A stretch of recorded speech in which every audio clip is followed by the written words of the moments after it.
Palworld, another brand new game in early access, is topping the Steam charts and taking the internet by storm. Streamers, YouTubers, and players of all kinds are all coming to the game to see what the hype is all about. Selling 2 million copies in just 24 hours of its launch, it's already become a world-renowned success, and I and many others are already becoming addicted to this game. But what is Palworld? Well, it's Pokemon, but with guns. Hold up a second. How many people have you heard say that this game is just Pokemon with guns? Literally everybody. Okay, well, yeah, it's mostly true. But honestly, I think that this title is a gross oversimplification of what Palworld really is. Sure, on the surface, Palworld shares some very striking similarities with Pokemon, especially with its adorable creature-like companions.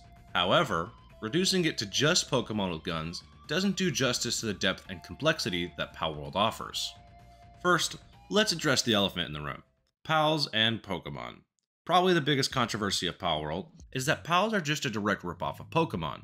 And sure, I think to some degree this is probably true. Not only do the games share very similar art styles, but a lot of the Pals share striking resemblances to Pokemon. There are already lots of Pokemon fans that are drawing their direct comparisons, lining up models together, comparing characteristics, etc. And sure, some of these comparisons seem pretty damning, while others are a little more less so. However, what people always seem to forget is that Pokemon are for the most part based off of real-world animals, so to compare two ferret-like creatures and call one a ripoff of the other seems kinda silly. And besides, let's not pretend that Pokemon itself didn't draw some inspiration from other games.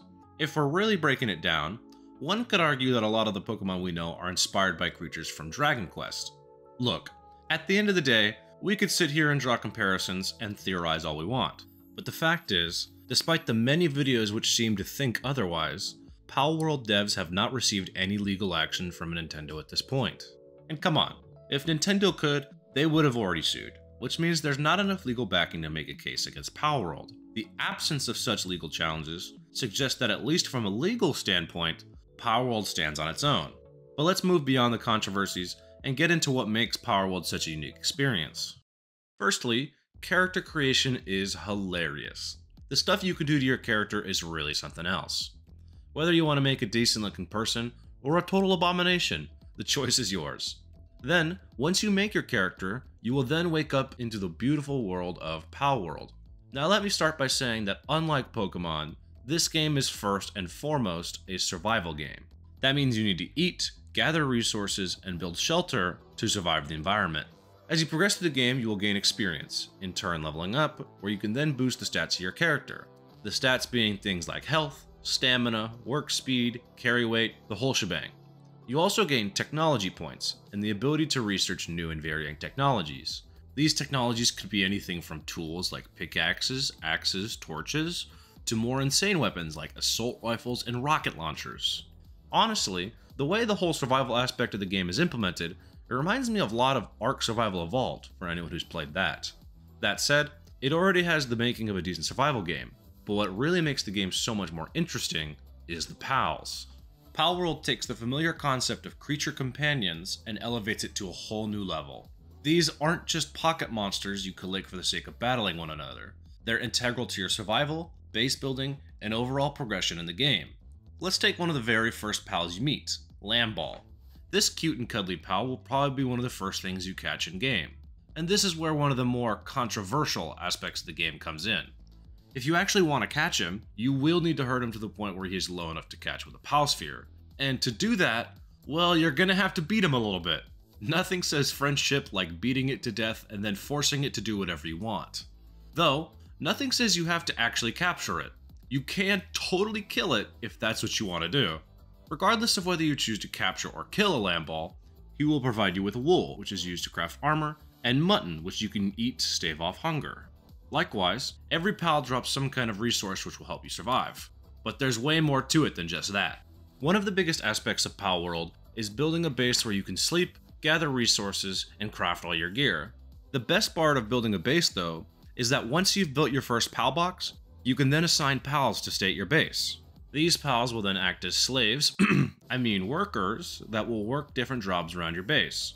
The jobs different pals can work are based on the pal itself, but more often than not, water types are good at watering, grass types are good at planting, and so on.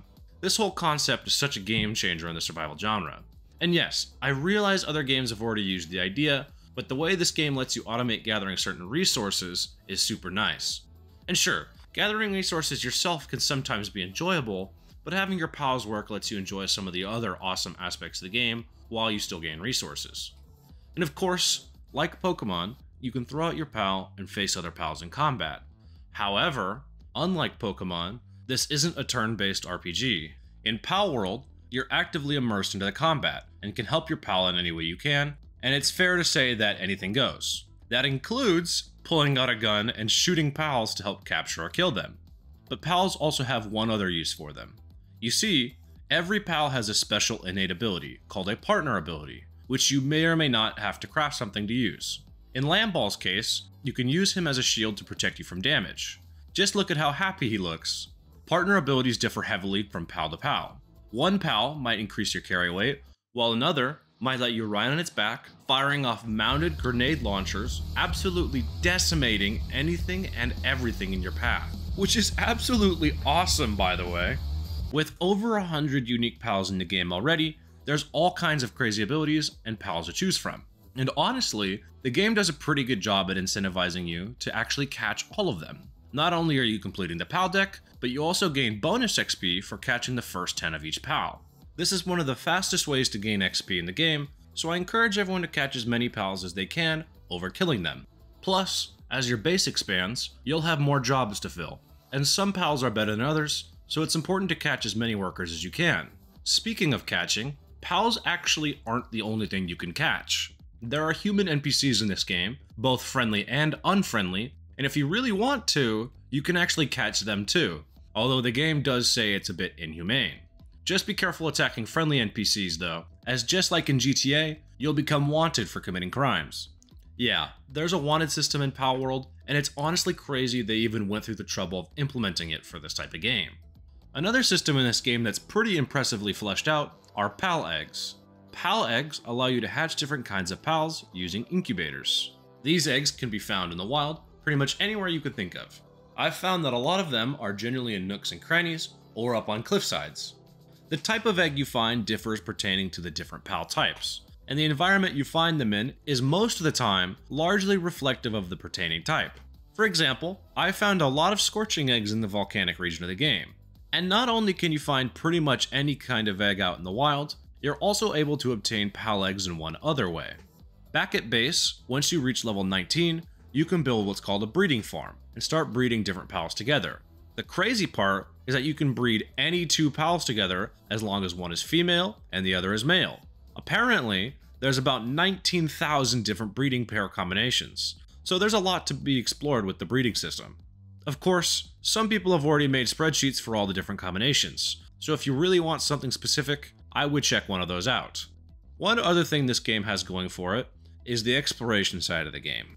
The environment in this game is fantastic. Not only are the graphics and scenery good, but there's just so much scattered throughout the world to keep exploration interesting. What's more, creatures and NPCs will actually interact with one another and the environment regardless of you doing anything, and this does an amazing job at bringing the environment to life. On top of that, you are heavily rewarded for exploring the world, and there's fast travel points scattered throughout to make it that much easier for you.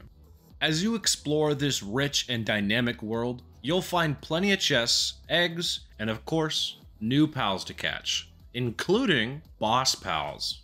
Boss pals are pals that are scattered around the map that are bigger and better than their normal pal counterparts.